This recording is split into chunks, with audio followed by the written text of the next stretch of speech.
ಎಲ್ಲರಿಗೂ ನಮಸ್ಕಾರ ರೀ. ಹೆಂಗದಿರಿ? ನಾನು ಶ್ವೇತಾ. ಜಗತ್ನ್ಯಾಗ ನಡೆದಿರೋ ಸುದ್ದಿ ನಮ್ಮ ಉತ್ತರ ಕರ್ನಾಟಕ ಭಾಷೆದಾಗ ಹೇಳಲಿಕ್ಕೆ ಬಂದಿನಿ. ಮಸ್ತ್ ಚಾ ಕುಡ್ಕೋತ ಖಡಕ್ ಮಿರ್ಚಿ ಮಂಡಕ್ಕಿ ನೋಡ್ರಿ. ಜೇನಿನ ಹೊಳೆಯೋ ಹಾಲಿನ ಮಳೆಯೋ ಸುಧೆಯೋ ಕನ್ನಡ ಸವಿ ನುಡಿಯೋ. ಆಹಾ, ಕನ್ನಡ ಭಾಷೆ ನೀವು ಏನೇ ಹೇಳ್ರಪ್ಪ, ಎಷ್ಟು ಚಂದ್ರಿ ಭಾಷೆ ಅಂದ್ರೆ ಅದು ನಮ್ಮ ಕನ್ನಡ ಭಾಷೆ. ಕರ್ನಾಟಕದಾಗ ಕನ್ನಡಿಗರೇ ಎಲ್ಲ, ಕನ್ನಡನೇ ಎಲ್ಲ, ಅದ್ರಾಗ ಮಾತ್ರ ಯಾವ ಸಂಶಯನೂ ಇಲ್ಲ. ಆದ್ರ ನಮ್ಮ ಬೆಂಗಳೂರು ಕತಿ ಹೆಂಗಾಗೈತಂದ್ರೆ, ಈಗ ಈ ಕೆಲಸ ಹುಡ್ಕೊಂಡು ಕರ್ನಾಟಕಕ್ಕೆ ಬರ್ತಾರ ಬೇರೆ ಬೇರೆ ರಾಜ್ಯಗಳಿಂದ. ಇಲ್ಲಿನ ಗಾಳಿ, ಇಲ್ಲಿನ ನೀರು ಕುಡಿದು ಇಷ್ಟಗಲು ಬೆಳ್ಕೊಂಡು ಬಿಡ್ತಾರ. ಆದ್ರ ಕನ್ನಡ ಮಾತಾಡ್ರಿ ಅಂತಂದ್ರ ಮಾತಾಡಲ್ಲ. ಕನ್ನಡ ಕಲಿಯೋ ಗೋಜಿಗೂ ಹೋಗೋದಿಲ್ಲ. ಕನ್ನಡ ಬರಲ್ಲ ಅಂದ್ರೆ ಒಂದ್ ಸ್ವಲ್ಪ ಓಕೆಪ್ಪ ಆಯ್ತು ಕಲ್ಕೊಡ್ರಿ ಅನ್ಬಹುದು. ಆದ್ರೆ ಕನ್ನಡ ಅಂದ್ರೇನೆ ಧಿಮಾಕು ಸೊಕ್ಕು ಬೇರೆ ತೋರಿಸ್ತಾರಲ್ಲ, ಇದು ಸಹಿಸ್ಕೊಳಿಕ್ ಆಗೋದಿಲ್ಲ. ಕೆಟ್ಟ ಮೈ ಉರಿತ ನೋಡ್ರಿ. ನನಗಂತೂ ಈ ಒಂದ್ ವಾರದಿಂದ ಒಂದು ವಿಡಿಯೋ ಬಹಳ ಸದ್ದು ಮಾಡ್ಲಿಕ್ಕತ್ತಿತ್ತು. SBI ಬ್ಯಾಂಕ್ ಮ್ಯಾನೇಜರ್ ಕನ್ನಡ ಮಾತಾಡ್ರಿ ಅಂತ ಅಂದ್ರ ಸೊಕ್ಕು ತೋರಿಸ್ಲಿಕ್ಕತ್ತಿದ್ದು. ಇದು ಕರ್ನಾಟಕ ಮೇಡಮ್. ಇಂಡಿಯಾ ಅಥವಾ ಈ ಕರ್ನಾಟಕದಲ್ಲಿ Kannada main first, Kannada first madam, Kannada first. ಈಗ ನೀವೇನ್ ಮಾತಾಡ್ತಾ ಇರೋ ತುಂಬಾ ಒಳ್ಳೇದು. ಮಾತಾಡೋದೇ ಇಲ್ವಾ? ಯಾಕೆ ಮಾತಾಡೋದಿಲ್ಲ? ಯಾಕೆ ಹಿಂದಿ ಮಾತಾಡ್ಬೇಕು? ಕನ್ನಡ ಮಾತಾಡ್ಬೇಕಲ್ಲ ಮೇಡಮ್. ಕನ್ನಡ ಮೇಡಮ್. ಮೇಡಮ್ ಇದು ಕರ್ನಾಟಕ, ಇದು ಕರ್ನಾಟಕ ಮೇಡಮ್. ಚೇರ್ಮನ್ ಮಾತಾಡಂಗಿಲ್ಲ. ಇದು RBI ರೂಲ್ ಇದೆ. ಆ ಸ್ಟೇಟ್ ಗಳಲ್ಲಿ ಆ ಭಾಷೆ ಮಾತಾಡ್ಬೇಕು. ನೀವು ಮ್ಯಾನೇಜರ್ ಅಂದ್ರೆ ಯಾಕೆ ಮಾತಾಡ್ಬಾರ್ದ ಸರ್? ದಯವಿಟ್ಟು ಮಾತಾಡ್ಬೇಡಿ ಮೇಡಮ್. ಒಂದು ನಿಮಿಷ, ಕನ್ನಡನೇ ಬರಲ್ಲ.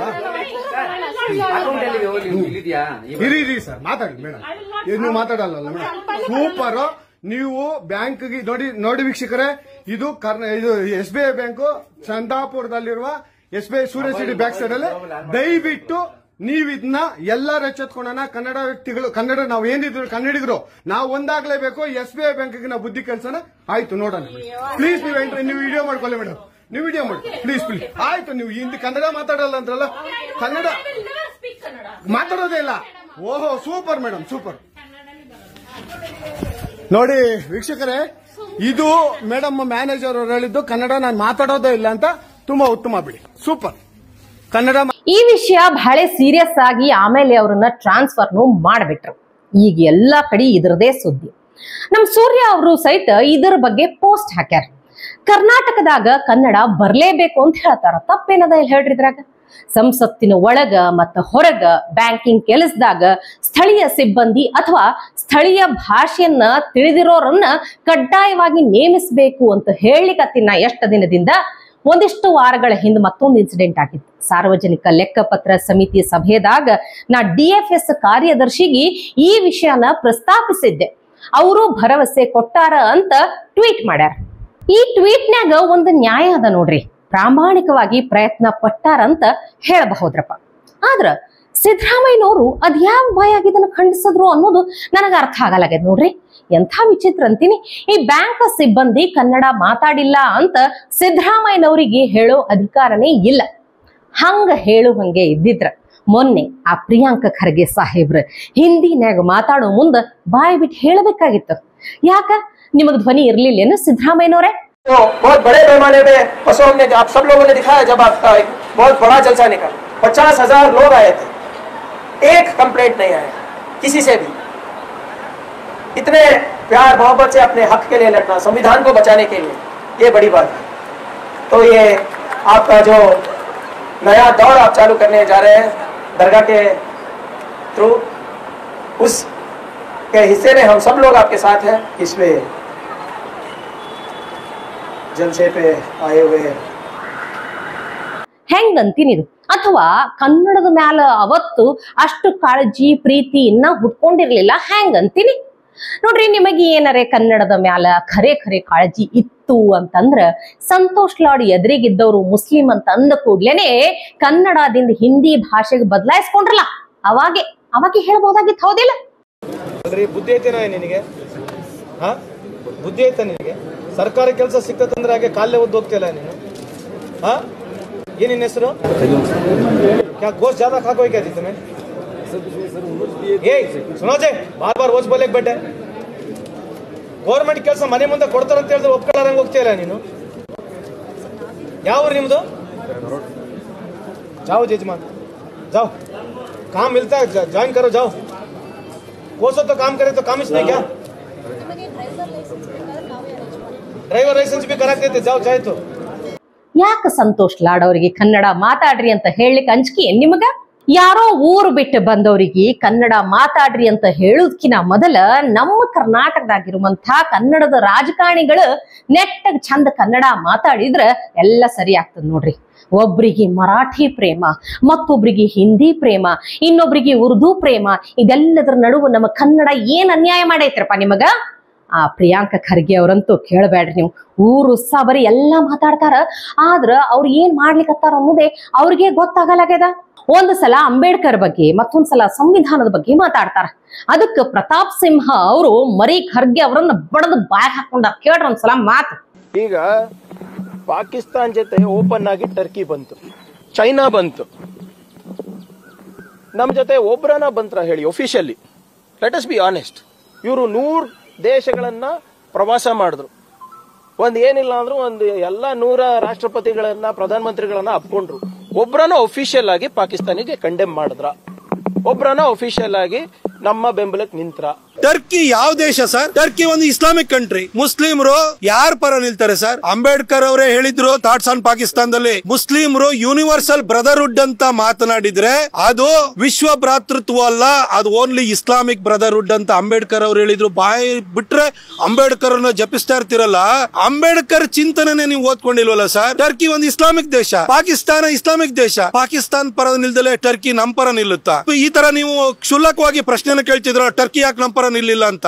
1965ರಲ್ಲಿ ನಿಮ್ದೇ ಕಾಂಗ್ರೆಸ್ ಸರ್ಕಾರ ಇತ್ತು. ಅವತ್ತು ಕೂಡ ಪಾಕಿಸ್ತಾನ ಮೇಲೆ ನಾವು ಯುದ್ಧವನ್ನ ಮಾಡುದು. ಅವತ್ತು ಟರ್ಕಿಗೆ ಯಾರಿಗೆ ಸಪೋರ್ಟ್ ಕೊಟ್ಟಿತ್ತು ಸರ್? ನಿಮ್ದೇ ಸರ್ಕಾರ ಇತ್ತಲ್ಲ, ಅವತ್ತು ಪಾಕಿಸ್ತಾನಕ್ಕೆ ಸಪೋರ್ಟ್ ಕೊಟ್ಟಿತ್ತು. ಯಾಕೆಂದ್ರೆ ಪಾಕಿಸ್ತಾನ ಮುಸ್ಲಿಂ ಕಂಟ್ರಿ. 1971ರಲ್ಲಿ ಬಾಂಗ್ಲಾದೇಶವನ್ನ ಪ್ರತ್ಯೇಕ ಮಾಡುವಂತ ಯುದ್ಧ ನಡೀತು. ಅವತ್ತು ಯಾರಿಗೆ ಸರ್ ಟರ್ಕಿ ಸಪೋರ್ಟ್ ಕೊಟ್ಟಿತ್ತು? ಅವತ್ತು ಕೂಡ ಪಾಕಿಸ್ತಾನಕ್ಕೆ ಸರ್ ಸಪೋರ್ಟ್ ಕೊಟ್ಟಿದ್ದು. ಅದು ಬಿಡಿ, ಟರ್ಕಿ ಯಾಕೆ ಪಾಕಿಸ್ತಾನಕ್ಕೆ ಸಪೋರ್ಟ್ ಕೊಡುತ್ತೆ ಹೇಳಿ? ಆ ಟರ್ಕಿನ ಇವತ್ತು ಈ ಮಟ್ಟಕ್ಕೆ ಬೆಳೆಸಿದವರು ಯಾರು ಹೇಳಿ? ಟರ್ಕಿಯ ಖಲೀಫಾ ಇದನ್ನ ಅವನು ವಿಶ್ವದಲ್ಲಿರುವಂತಹ ಮುಸಲ್ಮಾನ ರಾಷ್ಟ್ರಗಳಿಗೆ ಅವನಂತರ ಧರ್ಮಗುರು ಇದ್ದಾಗಿದ್ದ. ಆ ಖಲೀಫನ ಪದಚ್ಯುತವನ್ನ ಮಾಡ್ತಾರೆ. ಖಲೀಫನ ವಾಪಸ್ ರೀಇನ್ಸ್ಟೇಟ್ ಮಾಡ್ಲಿಕ್ಕೆ ಭಾರತದಲ್ಲಿ ಹೋರಾಟ ಶುರುವಾಗುತ್ತೆ 1919ರಲ್ಲಿ, ಖಿಲಾಫತ್ ಚಳುವಳಿ ಅಂತ.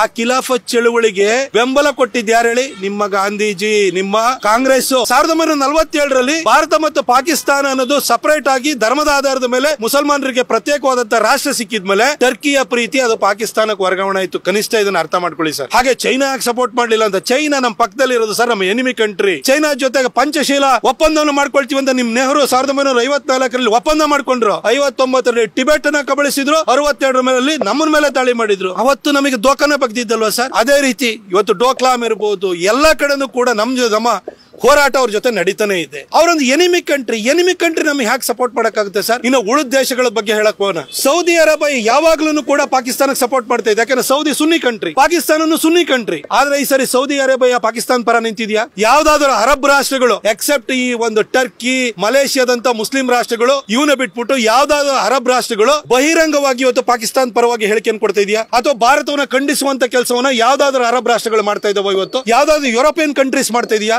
ಇದು ಮೋದಿಯವರ ರಾಜತಾಂತ್ರಿಕ ಜಾಣ್ಮೆಯನ್ನ ಅವರು 11 ವರ್ಷಗಳಿಂದ ಮಾಡ್ತಿರುವಂತಹ ಸತತ ಪ್ರಯತ್ನದ ದ್ಯೋತಕವಾಗಿದೆ ಇದು. ಇದೇ ಡಿಪ್ಲೊಮ್ಯಾಟಿಕ್ ಗೆಲುವು ಅಂತ ಹೇಳಿ ನಮ್ಮ ವಿರುದ್ಧ ಮಾತನಾಡದಲ್ಲೇ ಬಾಯಿ ಮುಚ್ಕೊಂಡು ಕೂತಿರೋದು ಇದೆಯಲ್ಲ, ಅದು ಕೂಡ ನಮ್ಮ ಜಾಣ್ಮೆಯನ್ನ, ನಮ್ಮ ಯಶಸ್ಸನ್ನು ತೋರಿಸುತ್ತೆ. ಕನಿಷ್ಠ ಅದನ್ನ ಅರ್ಥ ಮಾಡ್ಕೊಳ್ಳಿ ಸರ್. ಫಸ್ಟ್ ನಮ್ಮ ದೇಶದಲ್ಲಿ ಒಂದು ಸಣ್ಣ ಕಾಶ್ಮೀರದಲ್ಲಿ ಘಟನೆ ಆದ್ರೆ ಆರ್ಗನೈಸೇಷನ್ ಆಫ್ ಇಸ್ಲಾಮಿಕ್ ಕಾನ್ಫರೆನ್ಸ್ ನವರು ಪದೇ ಮಾತಾಡೋರು. ಇವತ್ತು ನಾಮಕೆ ವಾಸ್ತೆಗೆ ಬಂದವರು ಒಂದು ಹೇಳಿಕೆಯನ್ನು ಕೊಟ್ಟಿರಬಹುದು, ಆದ್ರೆ ಆ ಆರ್ಗನೈಸೇಷನ್ ಆಫ್ ಇಸ್ಲಾಮಿಕ್ ನೇಷನ್ಸ್ ಅಲ್ಲಿ ಇರುವಂತಹ ಕಾನ್ಫರೆನ್ಸ್ ನಲ್ಲಿ ಇರುವಂತಹ 56 ದೇಶಗಳಲ್ಲಿ ಎಷ್ಟು ದೇಶ ನಮ್ಮ ವಿರುದ್ಧ ಮಾತಾಡಿದೆ ಸರ್? ಯಾರು ಮಾತಾಡ್ತಾ ಇಲ್ಲ. ಇದು ಮೋದಿ ತಾಕತ್ತನ್ನ ತೋರಿಸುತ್ತೆ. ಈ ಜಿಯೋ ಪಾಲಿಟಿಕ್ಸ್, ಹಿಸ್ಟ್ರಿ ನಿಮಗೆ ಗೊತ್ತಿಲ್ಲ. ಇದು ಅಂಬೇಡ್ಕರ್ ಬರೆದಿರೋಂಥದ್ದೇ ನಿಮಗೆ ಗೊತ್ತಿಲ್ಲ. ದಯವಿಟ್ಟು ಇದನ್ನೆಲ್ಲ ಮಾತಾಡಕ್ ಹೋಗ್ಬೇಡಿ ಸರ್. ಜ್ಞಾನಾರ್ಜನೆ ಹೇಗಾಗುತ್ತೆ? ಶಾಲೆ, ಕಾಲೇಜು, ಡಿಗ್ರಿ, ಮಾಸ್ಟರ್ ಡಿಗ್ರಿಯನ್ನ ಮಾಡಿದ್ರೆ, ಓದುವಂತ ಹವ್ಯಾಸ ಇದ್ರೆ, ಹಿರಿಯರು ಹೇಳಿದ್ದನ್ನ ತಿಳ್ಕೊಳ್ಳುವಂತ ವ್ಯವಧಾನ ಇದ್ರೆ ಇದೆಲ್ಲ ಬರುತ್ತೆ. ಈ ವಿಷಯದಲ್ಲಿ ಬಹಳಷ್ಟು ಕಾಂಗ್ರೆಸ್ಸಿಗರು ಎಲ್ಲಿದ್ದಾರೆ ಅಂತ ನಿಮ್ಗೆ ಗೊತ್ತಾಗುತ್ತೆ. ಟರ್ಕಿ, ಚೀನಾ ಓಪನ್ ಆಗಿ ಪಾಕಿಸ್ತಾನ ಪರ ಬಂದ್ರು ನಮ್ ಪರ ಯಾವ ದೇಶರೇ ಬಂದ್ರು ಅಂತ ಕೇಳ್ತಿರಲ್ಲ ಪ್ರಿಯಾಂಕ್ ಅವ್ರೆ. ಇಸ್ಲಾಮಿಕ್ ದೇಶ ಟರ್ಕಿ ಪಾಕಿಸ್ತಾನದ ಪರ ನಿಂದಿರ್ಲಾರ್ದೆ ನಮ್ಮನ್ ಸಪೋರ್ಟ್ ಮಾಡ್ತಾರ? ಹಂಗಾದ್ರ ಈ ಕಾಂಗ್ರೆಸ್ ಸರ್ಕಾರ ಇದ್ದಾಗ ನಡೆದಿದ್ದು ನೋಡ್ರಿ, 1965 ಮತ್ತೆ 71ರ ಯುದ್ಧದಾಗ ಅವಾಗ ಟರ್ಕಿ ಯಾರಿಗೆ ಸಪೋರ್ಟ್ ಮಾಡಿತ್ತು ಅಂತ ಮಾರಿಗೆ ಹೊಡೆದಂಗ್ ಹೇಳ್ಬಿಟ್ಟಾರ. ಕರೆಕ್ಟ್ ಆಗಿ ಹೇಳ್ಯಾರ ಬಿಡ್ರಿ. ಈಗ ನೋಡ್ರಿ ಸಂವಿಧಾನ ಅಂತಾರ, ಬಾಯಿ ಬಿಟ್ರ ಇವ್ರದೇ ಗ್ಯಾಂಗ್ ಬಿಜೆಪಿಯ ಛಲವಾದಿ ನಾರಾಯಣ ಸ್ವಾಮಿ ಅವ್ರನ್ನ ಅಡ್ಡ ಹಾಕೊಂಡು ರೌಡಿಸಮ್ನೂ ಮಾಡ್ತಾರ. ಹೇಳುವುದು ಒಂದು, ಮಾಡುವುದು ಇನ್ನೊಂದು, ನಂಬುವುದು ಹೇಗೋ ಕಾಣೆ ಅನ್ನುವಂಗ ಆಗ್ಬಿಡ್ತದಪ್ಪ ಈ ಎಲ್ಲಾ ರಾಜಕಾರಣಿಗಳ ಮಾತು ಕೇಳಿದಾಗ. ನಿಮ್ಗೇನ್ ಅನ್ಸ್ತಂತ ಕಮೆಂಟ್ ಮಾಡಿ ತಿಳಿಸ್ರಲ್ಲ. ಇವತ್ತಿಗೆ ಸುದ್ದಿ ಸಾಕಲ್ಲ, ನಾಳೆ ಇಂಥವೇ ಮತ್ತೊಂದಷ್ಟು ಸುದ್ದಿ ತರ್ತೀನಿ. ಚಾ ಇಟ್ಕೊಂಡು ಮಿರ್ಚಿ ಮಂಡಕ್ಕಿ ನೋಡ್ಲಿಕ್ಕೆ ಕಾಯ್ಕೊಂಡಿರ್ರಿ. ಟಿವಿ ವಿಕ್ರಮ, ದೇಶ ನಿಮ್ಮ ಕೈಯಲ್ಲಿ. ಈ ಕಾರ್ಯಕ್ರಮ ನಿಮಗೆ ಇಷ್ಟ ಆಗಿದ್ದಲ್ಲಿ ಲೈಕ್, ಶೇರ್ ಹಾಗೂ ಕಮೆಂಟ್ ಮಾಡಿ. ಟಿವಿ ವಿಕ್ರಮದ ಕಾರ್ಯಕ್ರಮಗಳನ್ನು ನಿರಂತರವಾಗಿ ವೀಕ್ಷಿಸಲು ಸಬ್ಸ್ಕ್ರೈಬ್ ಮಾಡಿ, ಬೆಲ್ ಐಕಾನ್ ಒತ್ತಿ.